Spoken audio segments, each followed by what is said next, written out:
आप अपनी ड्रोन की बैटरी को पूरी तरीके से पैक कर लो। कैलिब्रेशन की एरर आती है, मैन कंट्रोलर की एरर आती है। नीचे वाली जो सेंसर है उसका कैलिब्रेशन अभी हो रहा है।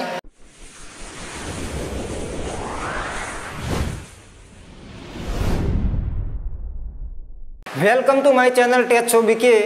दोस्तों, अगर आप एक ड्रोन लेना सोच रहे हो या आपके पास पहले से इस तरह का कोई ड्रोन है, चाहे एमआई का हो, DJI का, कौन सी भी कंपनी का हो, चाहे फैंटम 3 हो, फैंटम 4 हो, फैंटम 4 प्रो हो, चाहे कौन सा भी ड्रोन हो, लेकिन मैं 15 साल से ऐसे ड्रोन यूज़ कर रहा हूँ, एमआई का भी किया है, DJI का भी किया है, तो इसके अंदर 3-4 प्रॉब्लमें ऐसी है जो हमें कम से कम 15 से 20 दिन में हमें झेलनी पड़ती है। तो इसी का सॉल्यूशन लेके मैं आप लोगों के सामने आया हूँ। तो मैं आपको बताता हूँ कि ड्रोन के अंदर कौन सी दिक्कतें आती है, हार्डवेयर की कौन सी आती है और सॉफ्टवेयर की कौन सी आती है। अगर हार्डवेयर की दिक्कत आती है तो हमें उस वक्त क्या करना चाहिए, कौन से मैकेनिक को बताना चाहिए, और सॉफ्टवेयर की प्रॉब्लम आती है तो हमें कहाँ पे जाना चाहिए, और वो प्रॉब्लम हम खुद कर सकते हैं या नहीं कर सकते, और करना चाहिए सॉफ्टवेयर का प्रॉब्लम हमें खुद या नहीं करना चाहिए। इन सब की जानकारी मैं आपको इस वीडियो में बताने वाला हूँ, तो वीडियो में बने रहे। तो सबसे पहले मैं बात करता हूँ फैंटम 3 की। तो फैंटम 3 जब मैंने पहला ड्रोन लिया तो मेरे पास फैंटम 3 मैंने लिया था। उसके अंदर एक प्रॉब्लम आई थी। मैं आपको ये नहीं बता रहा हूँ कि मैंने बहुत सारे ड्रोन यूज़ किए, इसकी डिस्कस आपके साथ कर रहा हूँ, लेकिन मेरे साथ जो दिक्कतें ड्रोन में आई है वो बता रहा हूँ कि फैंटम 3 का ड्रोन मैंने लिया तो हर ड्रोन के अंदर, चाहे कौन सी भी कंपनी का ड्रोन हो, हर ड्रोन के अंदर एक एंटीना आता है। जिस तरीके से इसके अंदर इसके पीछे एक सेंसर लगा हुआ है, ये मैविक एयर का ड्रोन है, इसके पीछे और आगे और नीचे ये चारों तरफ इसके सेंसर लगे हुए हैं। इसी तरीके से फैंटम में भी चारों तरफ सेंसर नहीं आते लेकिन नीचे आता है, और इसी तरीके से एक सेंसर के अंदर एक एंटीना आता है। जिस तरीके से हमारे मोबाइल में नेटवर्क आता है उसी तरीके से इस ड्रोन के अंदर भी एक एंटीना आता है, यानी कि अपनी भाषा में बोले तो इसके अंदर एक टावर आता है।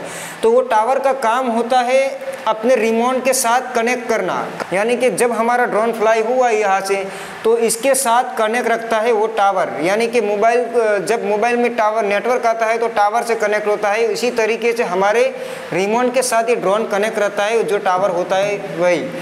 अगर कैलिब्रेशन की एरर आती है तो आपका ड्रोन क्रैश नहीं होगा, कोई दिक्कत नहीं होगी, लेकिन आपका ड्रोन का जो मूवमेंट होगा वो चेंज हो जाएगा। मान लो कि आपका सेंसर कैलिब्रेशन की एरर आपके ड्रोन में आई। अगर आपके पास ड्रोन है तो आपको पहले से पता होगा कि सेंसर कैलिब्रेशन की एरर किस तरीके से दिखाई जाती है। जब हम DJI Go की एप्लीकेशन ओपन करते हैं तो उसके अंदर ऊपर की लाइनिंग में लिखा हुआ होता है कि सेंसर कैलिब्रेशन एरर। तो उससे प्रॉब्लम क्या आती है, ड्रोन क्रैश नहीं होता, नीचे भी नहीं गिरता, इससे कोई प्रॉब्लम नहीं होती है। लेकिन इस एरर से हमारे साथ एक ही प्रॉब्लम आती है कि अगर आपके ड्रोन में सेंसर कैलिब्रेशन की एरर आ गई तो जब आप ड्रोन को फ्लाई करोगे तो वो क्या करेगा, मूवमेंट करेगा, यानी कि एक ही जगह पे स्थिर नहीं रहेगा। अगर सेंसर की एरर आपके मोबाइल के अंदर ड्रोन की एरर बता रही है तो नहीं बता रही है तो वह जो जहाँ पे है वहाँ पे स्थिर रहेगा। अगर सेंसर की एरर होगी तो वो क्या करेगा, ड्रोन अपने आप इधर चला जाएगा या उधर चलेगा, फास्ट में नहीं चलेगा लेकिन धीरे धीरे मूवमेंट करेगा इस तरीके से। तो उससे क्या होगा, आपका जजमेंट यहाँ से चला जाएगा। आपको बहुत ध्यान से ड्रोन को भी देखना पड़ेगा, और जब आप वेडिंग का शूट कर रहे हो या किसी प्री वेडिंग या किसी भी काम का फुटेज ले रहे हो तो उस वक्त हमें दोनों तरफ ध्यान रखना होता है। पहला ध्यान हमारा ड्रोन की तरफ रखना पड़ेगा, क्योंकि अगर वहाँ पे हम ड्रोन की तरफ नज़र नहीं रखेंगे तो वो ड्रोन कहीं भी जाके क्रैश हो सकता है। और दूसरी बात, हमें रिमोट के अंदर जो मोबाइल लगता है हमारा, जो हमें चित्र वगैरह जो हमें तस्वीरें दिखाई देती है जो मोबाइल के अंदर, वहीं पे भी हमें ध्यान देना होता है। वहीं पे इसलिए कि हमें पिक्चर को अच्छी तरीके से लेना होता है, उसका शॉट ये जो लेना है हमें वो अच्छी तरीके से ले सके, इसीलिए हमें दोनों तरफ ध्यान रखना होता है। तो मैं बात कर रहा था सेंसर की। अगर आपके साथ कोई सेंसर की एरर आती है, यानी कि आपके ड्रोन में जब फ्लाई करते हो तो ऊपर डेस्कटॉप पे लिखा हुआ आएगा, एप्लीकेशन जब आप ओपन करोगे तो ऊपर लिखा हुआ आएगा कैलिब्रेशन एरर। तो उससे आप समझ लीजिए कि वो एरर आपकी सॉफ्टवेयर की एरर है, यानी कि वो प्रॉब्लम आपका सॉफ्टवेयर से सॉल्व हो सकता है, 100% हो सकता है। मैं गारंटी के साथ कहता हूँ कि वो प्रॉब्लम आप खुद अपने हाथों से भी कर सकते हैं, लेकिन आपके पास एक लैपटॉप या पीसी होना चाहिए। अगर आपके पास इस तरीके का DJI का ये एक DJI कंपनी है, यानी कि DJI कंपनी Mavic का जितने भी ड्रोन आते हैं Mavic के और फैंटम 4, फैंटम 3, फैंटम 4 प्रो, ये सारी की सारी ड्रोन DJI वाली कंपनी बनाती है। तो अगर आपके पास फैंटम 4 या कौन सी भी कंपनी का ड्रोन है MI का अलावा, तो आपको DJI Go एक एप्लीकेशन आती है DJI Assistant 2, DJI Assistant 2। उस एप्लीकेशन को हमें गूगल क्रोम के अंदर उसका नाम टाइप करके हमें वो एप्लीकेशन डाउनलोड करना पड़ेगा। पहले हमें ध्यान क्या देना है, पहले डाउनलोड करने से पहले सबसे पहले हम अपने विंडो को चेक करेंगे कि आपका विंडो 7 है, विंडो 8 है या विंडो 10 है, और विंडो 10 है या विंडो 8 है या विंडो 7 है तो कितना बिट है, 32 बिट है या 64 बिट है। जितना भी बिट हमारा विंडोज़ है वो हमें चेक करना पड़ेगा। वो चेक करने के लिए आप अपने माई कंप्यूटर पे राइट क्लिक करोगे तो प्रॉपर्टी के अंदर आपको दिखाएगा कि आपका विंडोज़ 10 32 बिट है या 64 बिट है। उसी से मुताबिक आपको वो DJI Assistant 2 फाइल को डाउनलोड करना है, और डाउनलोड करने के बाद हमें किस तरीके से इसको कैलिब्रेशन करना है, ये सारी की सारी जानकारी मैं आप लोगों को डेस्कटॉप पे ले जाके बताने वाला हूँ अपने स्क्रीन की तरफ। और इसके अंदर मैं बारीकी से आपको बताऊँगा कि किस तरीके से हमें कैलिब्रेशन करना है और किस तरीके से हमें इसको इंस्टॉल करना है। और जो ड्रोन को जब अपडेटिंग की बारी आती है हमारे साथ, मान लो कि मेरे पास ये ड्रोन है, मैंने पिछले 3-4 महीने से यूज़ नहीं किया इसको। अगर आपने भी यूज़ नहीं किया है तो कम से कम आप जब इसको ओपन करेंगे, जब तुम्हारा काम शुरू होता है, यानी वेडिंग वगैरह का जो भी काम करते हो आप, ड्रोन को जो यूज़ करते हो आप किसी भी काम में, और जब आप ओपन करते हो, जब शुरू करते हो, तो ड्रोन के अंदर बहुत मरतबा अपडेटिंग की बहुत सारी एरर आती है, बहुत सारी अपडेटिंग की एरर आती है। एप्लीकेशन में अपडेट बार बार मांग रहा है मान लोगे, तो उस वक्त हमें जो मोबाइल से हम अपडेट करते हैं तो प्रॉपर तरीके से अपडेट हमारा ड्रोन होता नहीं है, या तो फिर कोई एरर दिखा देती है कि कैनॉट द अपडेटिंग फाइल। तो हमें पीसी के अंदर, हमारा पीसी है, लैपटॉप है, इसी के अंदर जो DJI की प्रोफेशनल वेबसाइट है उसके अंदर हमें किस तरीके से अपडेट करना है वो भी मैं इस वीडियो में आपको बताने वाला हूँ डेस्कटॉप पे जाके, कि किस तरीके से हमें ड्रोन को अपडेट करना चाहिए और बहुत अच्छी तरीके से अपडेट करना चाहिए। और अपडेट करने के बाद हमारे साथ कोई भी दिक्कत नहीं आएगी, यानी कि दिक्कत तो आएगी लेकिन कम से कम 4-5 महीने 2-3 महीने तक वो अपडेट की एरर नहीं आएगी। जब इसका जो ये वाली कंपनी दूसरा अपडेट अगर लगाएगी जो, तो उसके बाद आपको अपडेटिंग के बोलेगा, लेकिन पहले बार बार आपको जो परेशानी होती है हमें कि जो अपडेट करते वक्त हमें बार बार स्क्रीन पे अपडेटिंग की एरर आ जाती है, तो उसको हम खुद भी सॉल्व कर सकते हैं। तो इन सब की जानकारी मैं आपको डेस्कटॉप पे ले जाके बताने वाला हूँ कि किस तरीके से हमें अपडेट करना चाहिए और किस तरीके से हमें कैलिब्रेशन करना चाहिए। और मैं आपको एक बात बता दूँ कि DJI के जितने भी ड्रोन हैं इसके अंदर हार्डवेयर की एरर आती है तो हमें क्या शो करती है, हार्डवेयर की एरर आती है तो इन सब की जानकारी मैं आपको देने वाला हूं। और सॉफ्टवेयर की एरर आती है तो इसके अंदर हमें पता लग जाता है कि कैलिब्रेशन की एरर आती है, मैन कंट्रोलर की एरर आती है, अपडेट की एरर आती है, ये सब सॉफ्टवेयर की प्रॉब्लम ही है। और दूसरी बात कि आजकल मार्केट के अंदर आप कहीं पर भी चले जाओ, चाहे इंडिया के किसी भी कोने में चले जाओ, अगर ड्रोन की बैटरी लेने जाओगे तो कम से कम आपको 15,000 से नीचे ड्रोन की बैटरी नहीं मिलेगी। 10,000 तो कम से कम आपके पास से लेगा ही लेगा। क्योंकि ड्रोन की बैटरी इतनी महंगी क्यों? क्योंकि मेरे पास है Mavic Air का ड्रोन है, इसके अंदर 2300 mAh की बैटरी आती है, 2300 mAh की बैटरी। अगर हम 2300 mAh की बैटरी किसी मोबाइल की या किसी टॉर्च की बैटरी लेने जाए तो कम से कम 2300 mAh की बैटरी हमको 100 रुपये में मिलेगी। तो ऐसा क्या है इस ड्रोन के अंदर कि इसकी बैटरी इतनी महंगी है, वो भी मैं आपको बता रहा हूँ। आप वीडियो में जाते जाते मैं आपको बता देता हूँ कि इसकी बैटरी महंगी, इसका कारण एक ही होता है कि उस बैटरी के अंदर ड्रोन की जितनी भी बैटरी कंपनी जो बना रही है वो एक सेंसर की बैटरी बना रही है। इसके अंदर एक सेंसर फिट किया जाता है, जो बैटरी आती है इसके अंदर फिट किया जाता है। तभी तो आप जब फ्लाई कर रहे हो तब आपको बैटरी एरर, वो सारी बैटरी की जितनी भी एरर दिखा रही है वो बैटरी के अंदर जो सेंसर लगा हुआ है उसी की वजह से आपको जो रिमोट के अंदर आपको दिखा रहा है कि बैटरी की कोई एरर है, बैटरी अच्छी तरीके से प्रॉपर बैठी नहीं है इसके अंदर, वो सारी एरर तब दिखा रही है जबकि इसके अंदर एक सेंसर लगा हुआ होता है। और जब हार्डवेयर की बात आए, मान लो कि आपने कभी ट्राई नहीं किया होगा, मैंने कई मरतबा ड्रोन की बैटरी बनाने की, असेंबल बनाने की बहुत मरतबा ट्राई की, लेकिन इसके अंदर मैं अनसक्सेस हुआ हूँ। मैं आपको बोल देता हूँ इसके अंदर अनसक्सेस हुआ हूँ। इसका कारण एक ही होता है कि जो ड्रोन की बैटरी आती है उसके अंदर जिस तरीके से हमारे एंड्रॉयड में एंड्रॉयड का कोई भी वर्जन हमारे अंदर इंस्टॉलेशन होता है, मान लो कि मेरे लैपटॉप में विंडोज 10 का ओएस लगा हुआ है, आईफोन का कोई टैबलेट, आईफोन का कोई लैपटॉप है तो उसके अंदर मैक का ओएस लगाया जाता है। इसी तरीके से इसकी बैटरी के अंदर एक CMD एक कमांड के द्वारा इस बैटरी के अंदर ओएस फिट किया जाता है। इस बैटरी के अंदर ओएस को क्यों फिट किया जाता है, इसके बारे में मैंने गूगल पे सर्च करने की कोशिश की और जानकारी लेने की कोशिश की, तो मुझे पता चला कि अगर आपने इस बैटरी को कभी भी असेंबल करने की कोशिश की, आप पूरे YouTube पे बहुत सारे फेक वीडियो बताएंगे आपके असेंबल बैटरी बना लो, आप अपनी जो चालू बैटरी है वो भी ख़राब कर बैठोगे। मैं आपको पहले बोल देता हूँ, क्योंकि ये एक टेक्निकल बैटरी जो लोग कंपनी बनाती है उसके अंदर एक कमांड के द्वारा कमांड फिट किया जाता है। आप एक बार भी बैटरी ओपन कर लोगे उसके बाद आपकी बैटरी लाइट भी नहीं जलेगी, इसके अंदर पूरी तरीके से डेड हो जाएगी। उसको चालू करने के लिए जब मैंने अभी बताया कि जो कैलिब्रेशन करने के लिए हमें पीसी की तरफ जाना पड़ता है, केबल लगाना पड़ता है, अपडेट करना पड़ता है, इसी तरीके से बैटरी को भी अपडेट करना पड़ता है और फिर से इसको रीइंस्टॉल करना पड़ता है। ये जो कंपनी काम करती है वही काम कर सकती है। तो मैं अपनी डेस्कटॉप की तरफ ले चलता हूँ, मैं अब सारी की सारी जानकारी मैं वहाँ पर देता हूँ कि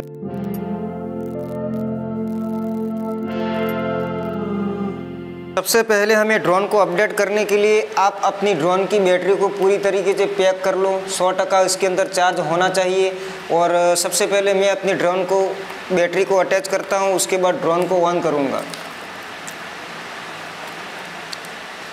उसके बाद मैं ड्रोन को ऑन करूंगा। ऑन करने के बाद आपके पास एक इस तरीके का जो फाइल मैंने डाउनलोड करने का बोला था DJI Assistant 2, वो डाउनलोड हमें करना है। डाउनलोड करने के बाद इसको हमें ओपन करना है।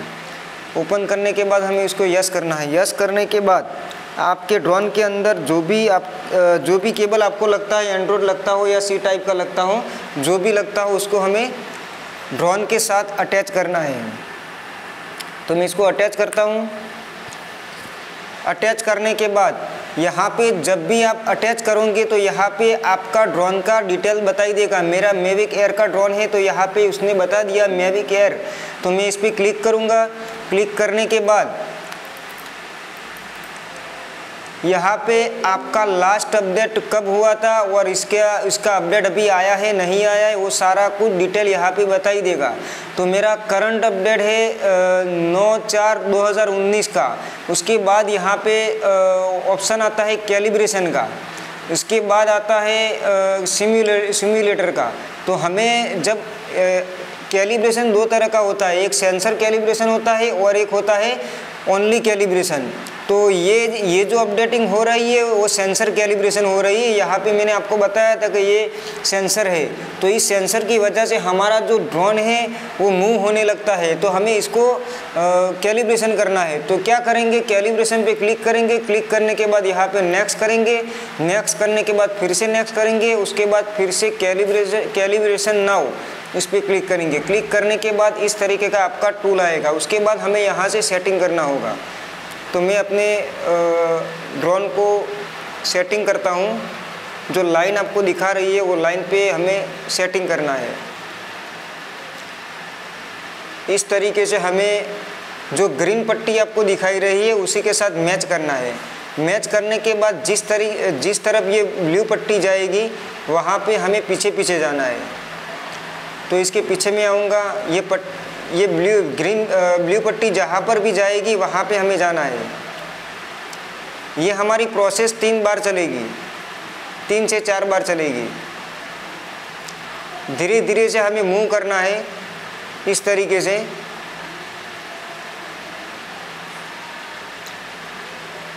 ये हमारा पहला सेटअप पूरा हो गया। उसके बाद फिर से हमें इस तरीके से हमें सेटिंग करना है। तो मैं ग्रीन पट्टी पे ले जाता हूँ, उस पर अटैच करता हूँ।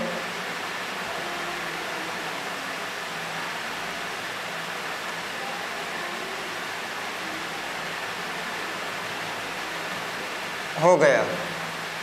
फिर से हम इसके पीछे पीछे जाएंगे।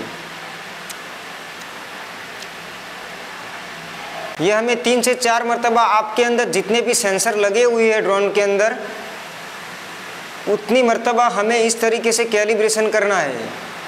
उसके बाद ये निशानी बता रही है कि ड्रोन को हमें डाउन करना है। तो हम क्या करेंगे, ड्रोन को डाउन करेंगे इस तरीके से।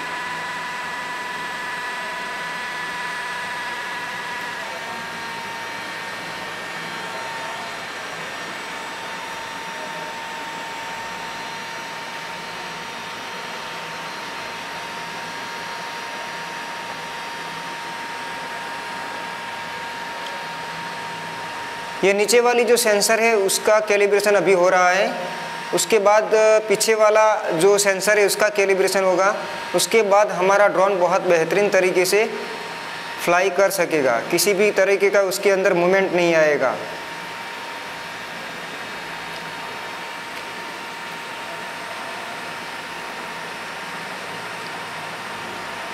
फिर से हमें वही करना है।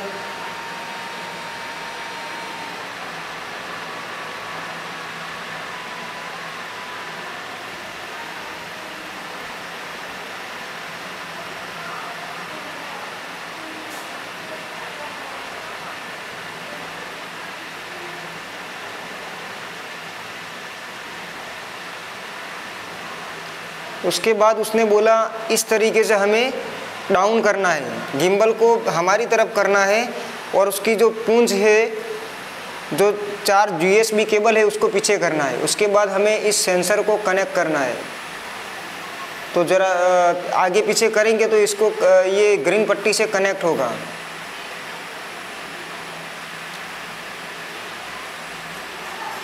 ये हो गया कनेक्ट।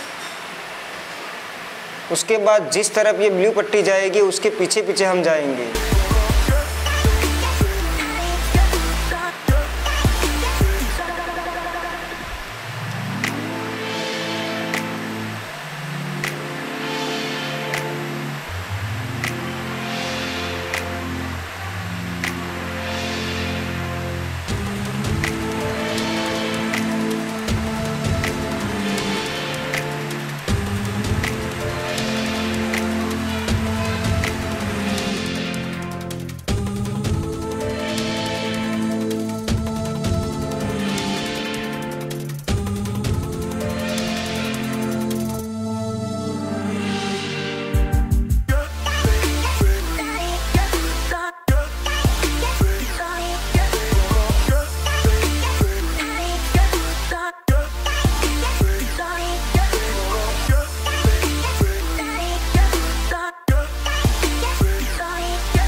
इसके बाद ये हमारा प्रोसेस पूरा हुआ और ये कैलिब्रेशन होना शुरू हो जाएगा। इसके लिए हमें इंटरनेट को ऑन रखना है।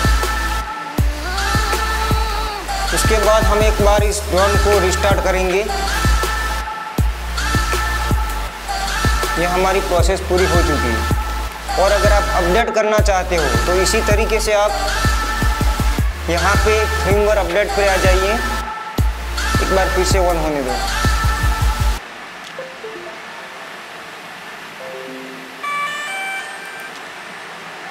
और यहाँ से आप रिफ्रेश कर देना, आपका फिर से अपडेट होना शुरू हो जाएगा। जो फाइल आपकी मिसिंग है वो सारी की सारी अपडेट हो जाएगी। तो मैं रिफ्रेश पे क्लिक करता हूँ, उसके बाद स्टार्ट अपडेट पे क्लिक करता हूँ, तो ये अपडेट होना शुरू हो चुका है। वीडियो पसंद आए तो लाइक करें, कमेंट करें और शेयर करें। और अगर आप आप अपने ड्रोन को किसी भी समय अपडेट करने में कोई भी दिक्कत आती है तो मुझे कमेंट कीजिए। मैं कमेंट के द्वारा रिप्लाई में आपको मेरा पर्सनल नंबर दूंगा। उस नंबर पे मुझे व्हाट्सअप करना, मैं आपको टीम व्यूअर पे आके आपको हेल्प करूंगा किसी भी प्रॉब्लम के बारे में। तो मेरी चैनल को सब्सक्राइब कीजिए, लाइक कीजिए और शेयर कीजिए और अपने दोस्तों के साथ शेयर कीजिए। और अगर आपके ड्रोन में कोई दिक्कत है तो मुझे कमेंट कीजिए, उसके बारे में मैं आपको वीडियो बना के दूंगा। Thanks for watching.